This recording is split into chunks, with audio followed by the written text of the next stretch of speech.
Good morning, Nighthawk Nation. My name is Tyler Loffer, your anchor for this week. Welcome to the HPS Upload, where we upload the latest news for you to download. At Hettinger Public School, we challenge all to meet their academic and life goals while inspiring lifelong learning. Please stand to say the Pledge of Allegiance. I pledge allegiance to the flag of the United States of America, and to the republic for which it stands, one nation, under God, indivisible, with liberty and justice for all. And now on to some short stories. Prom happened this weekend in the big gym. Students got all dressed up for the occasion last Saturday. Kira Henderson, who is in charge of the prom, stated, "Prom went amazing this week. Everyone looked wonderful, and the juniors did a great job with the decorations. Thank you everyone who helped and attended." The Hettinger Public School Olympics team got first place last week and will compete at the state competition in Bismarck on March 28th. Great job, you guys.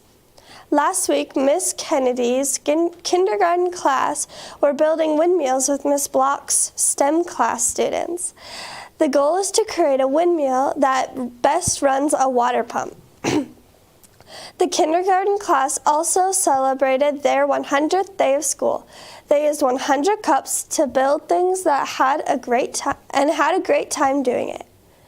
The state spelling bee took place at the Bismarck Events Center last Monday and hosted 93 students from 48 counties in North Dakota.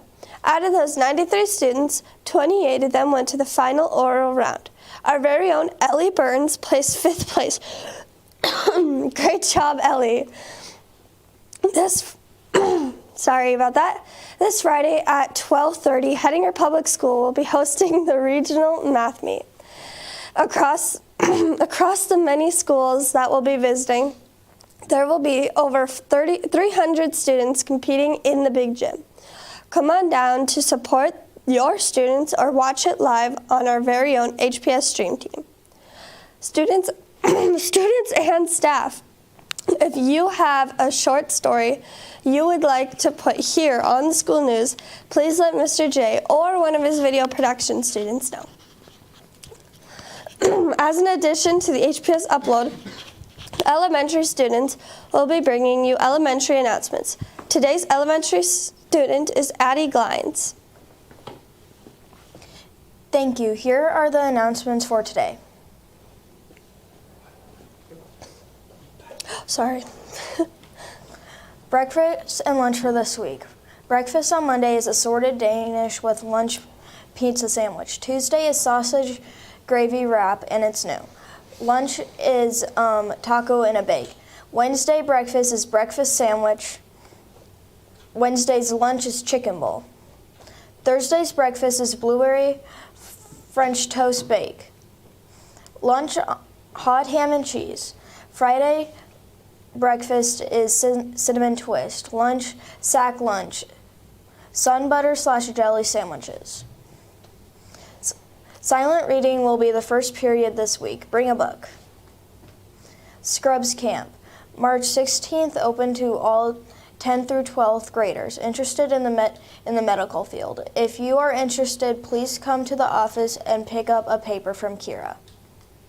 The mini chamber is doing a fundraiser.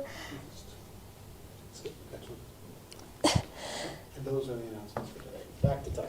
And those are the announcements for today. Thank you, Addie. Now let's go to this week's story about agronomy by HPS by Judy Kilzer. I spoke to Ella Friebel, Olivia Havelka, and Sydney Ellingson about FFA, what they do, and what it is about. What's your favorite part of the contest? My favorite part is probably seeds, just because I'm good at those. So, What plants do you struggle on the most, like identifying? 2 and 6-row barley, because they look practically the same when they're in the seeds. How many contests have you been to, and how many do you have left this year? Well, I've been to 3 contests as of right now, and then I have 3 more left. What is the hardest part in your guys' contests? I'd say once you get to the sale part, it's kind of hard to have confidence and just sell without interruption, I guess. Yeah, it's definitely something you can't plan too much ahead of. Sometimes you have judges that really go with the flow, and then you have some that are just totally against everything you're saying. So it's just hard to predict what they're gonna say. What do you like most about the contests?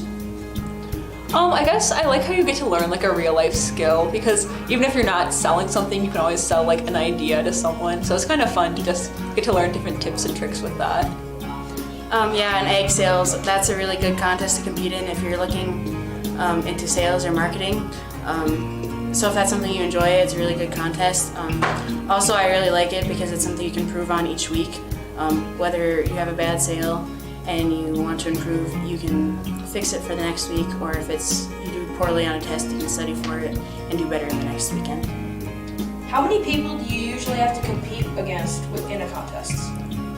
It really just depends on how big the contest is. So smaller contests like Bowman, there might just be like 30 people, but a larger one like Beulah, there was like around 100. So.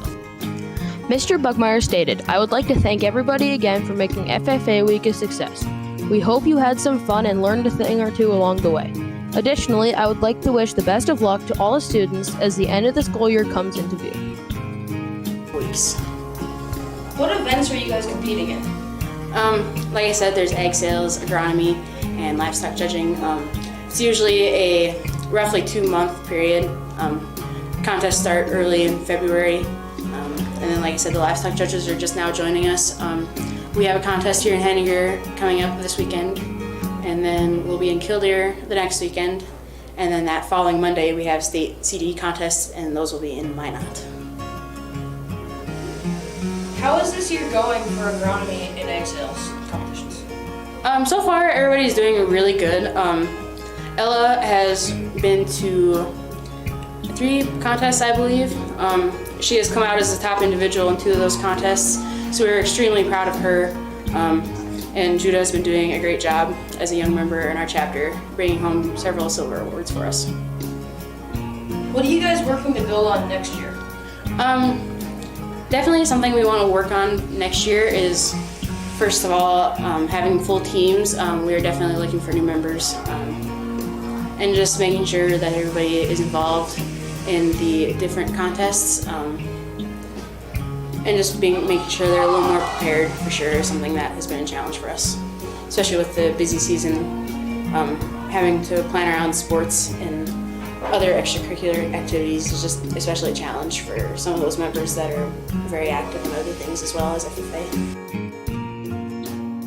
For all the kids involved in FFA, good luck next year and for all the upcoming years. Thank you, Judah. Now, let's go to Dakota Hibbard with some weather. Yeah, don't call me Colby. I'm not Colby. Okay, Monday we have clouds with flurries with a high of 27 and a low of 16. Tuesday we have low clouds with a high of 25 and a low of 4. Wednesday we have a breezy afternoon. No snow, thank God. With a high of 35 and a low of 19. Thursday is cloudy with a high of 32 and a low of 17. Friday is extra bright. Hopefully the snow melts. With a high of 30 and a low of 16. Saturday is less bright and breezy with a high of 44 and a low of 20. And Sunday, oh no, we have more snow with a high of 38 and a low of 16. Now let's check out some of the radar. Okay, so we are not expecting a whole lot of snow this week. There is, however, a little bit that comes in on Friday, as you see right here. But honestly, nothing to worry about. Okay, back to you, Tyler. Thank you, Dakota, for that weather report. We would also like to thank Andisha Kemmerling, our producer, for helping us make today's broadcast possible. And that's this week's news broadcast. Thank you for tuning in to the HPS Upload, where we upload the latest news and downloadable content for you to enjoy. If you enjoyed this news broadcast, make sure you obliterate that like button. If you would like to stay up to date on weekly school news, daily podcasts, local sporting events, and community streams, subscribe to the HPS Stream Team. We'll see you next week, Monday at 9.